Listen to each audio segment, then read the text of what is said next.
Rather than cutting calories day in and calories day out, what if instead you just eat as much as you want every other day? Or for only a few hours a day? Or what if you fasted 2 days a week? These are examples of intermittent fasting regimens, and they even may be the way we were built to eat. Our ancestors often may have consumed only one large meal a day and then went several days at a time without food. The most studied form of intermittent fasting that deals only with food restriction is alternate day fasting, which involves eating every other day, with days consuming little or no calories. At rest, we burn about a 50-50 mix of carbs and fat, but we run out of our glycogen stores within 12 to 36 hours of when we stop eating. At that point, our bodies have to shift to rely more on our fat stores. This metabolic switch may explain why the greatest breakdown and burning of fat over a 3-day fast, it happens between the hours 18 and 24 of a 72-hour period. A potential benefit of alternate day fasting over chronic caloric restriction is that you get regular breaks from feeling always hungry. Can people become extremely hungry on their fasting day and turn the next day into a feasting day and overeat? If you eat more than twice as much as you usually would, then probably would defeat the whole point of alternate day fasting. When study subjects were randomized to fast for 36 hours from 8 p.m. on day 1 to 8 a.m. on day 3, the 36-hour fast only led to people eating an average of 20% more the day after they broke the fast, compared to a control group who didn't fast at all. That would leave the 36-hour fasters with a large calorie deficit, equivalent to a caloric restriction of nearly 1,000 calories a day. That particular study involved lean men and women. But similar results have been found among overweight or obese subjects, typically only a 10 to 25% compensatory increase in caloric intake over baseline. This seems to be the case whether the fasting day was a true zero-calorie fast or it was a modified fast with few hundred calories. Some studies found subjects appear to eat no more, or even eat less on days after a day-long mini-fast. In a 24-hour fasting study where people eat dinner and then the next day they skipped breakfast and lunch, the degree of compensation on day 2 for dinner ranked from 7 to 110%. This means that some people got so hungry by the next day when the dinner was served that they eat more than 24 hours worth of calories in a single meal. The researchers suggested that perhaps people should try first fasts to see how their hunger will ramp up before considering an intermittent fasting regimen. Hunger levels can change over time as our bodies habituate to the new normal. Overall, 10 out of 10 alternate day fasting studies showed significant reduction in body fat. Small short-term studies show a 4-8% drop in body weight after 3 to 12 weeks. How does that compare with continuous caloric restriction? Zero-calorie alternate day fasting was compared head-to-head to a daily restriction of 400 calories a day for 8 weeks. Both groups lost the same amount of weight, about 8 kgs. And in the follow-up check-ins, 6 months later after the trial had ended, they maintained the same degree of weight loss, still down about 5.5 kgs. Intermittent fasting will have the same compensatory reactions in terms of increased appetite and a slower metabolism plaque methods, and the largest, longest trial of alternate day fasting found that it may be even less sustainable than more traditional approaches. By the end of the year, The dropout rate of the alternate day fasting group was 38% compared to 29% in the continuous calorie restriction group. Going all day without food can harm our ability to think clearly. Unexpectedly, the results appear to be vague. Some studies show no measurable effects, and the ones that do fail to agree on which cognitive domains are affected. The fasting-feasting cycle can cause eating disorders like binging. So far, no harmful psychological effects have been found. Even so, the studies that have put it to the test specifically excluded people with a documented history of eating disorders, for whom the effects may differ.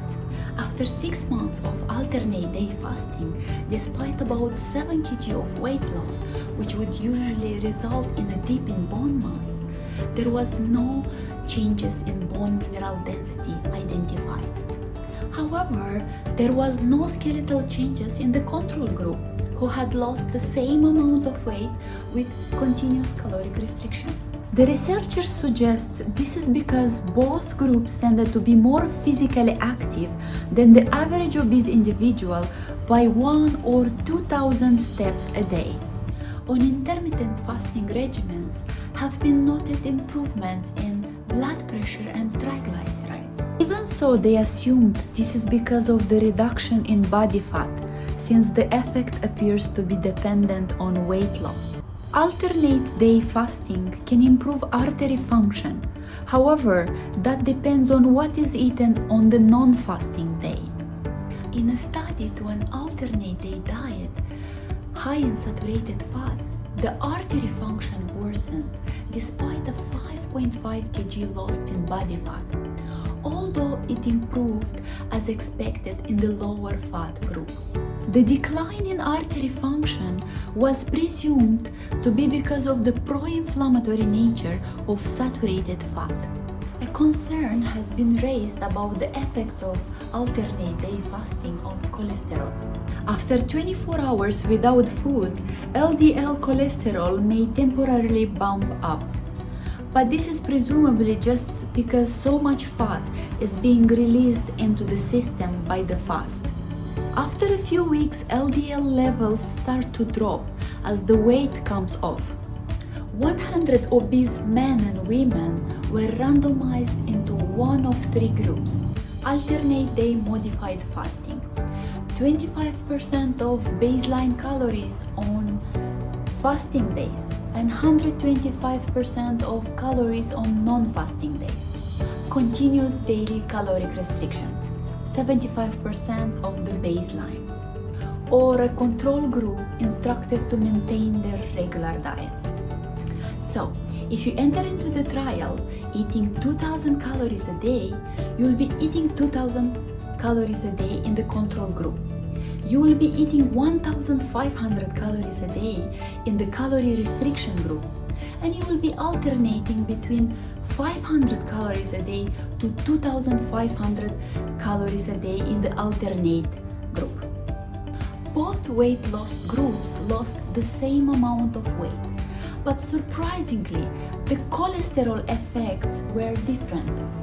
In the continuous calorie restriction group, as the kgs came off, the bad LDL dropped as expected compared to the control group. But in the alternate day modified group, they didn't. At the end of the year, the LDL cholesterol in the intermittent restriction group ended up 10% higher than that of the constant calorie restriction group, despite the exact same loss in body fat. Given that LDL cholesterol is a prime risk factor, or even the prime risk factor for our #1 killer, heart disease, this strikes a significant blow against alternate day fasting.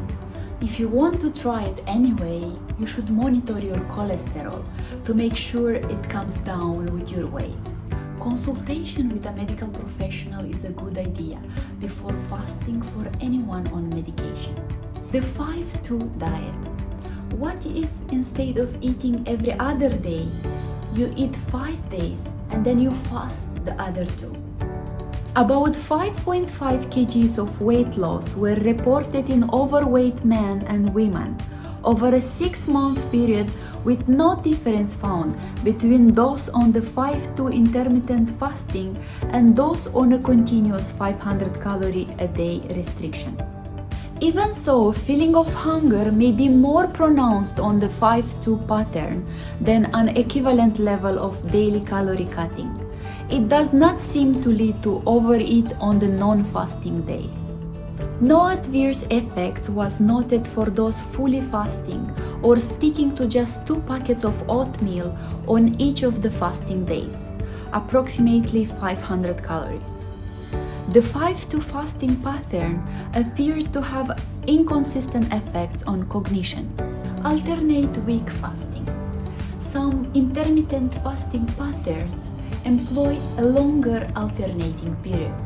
Hundreds of pounds of weight loss have been documented in those who had previously uncontrollable obesity, but were then fasted in blocks of 10 days on, 10 days off. 10 days of total fasting is too long to do it on your own without medical supervision. So, alternating weeks of caloric restrictions have been put to the test in the hope that giving our body week-long breaks may prevent it from going into energy conservation mode to slow weight loss. However, no significant weight loss advantage was found in an 8-week study compared to the same degree of continuous calorie cutting. And 15 weeks study found a negative effect on lean body mass preservation. Some forms of intermittent fasting may be safe and effective, but apparently no more so for weight loss than continuous caloric restriction. However, combining intermittent fasting regimens such as early or midday time-restricted feeding window may prove to be particularly powerful. The wait may be worth the wait. See you soon!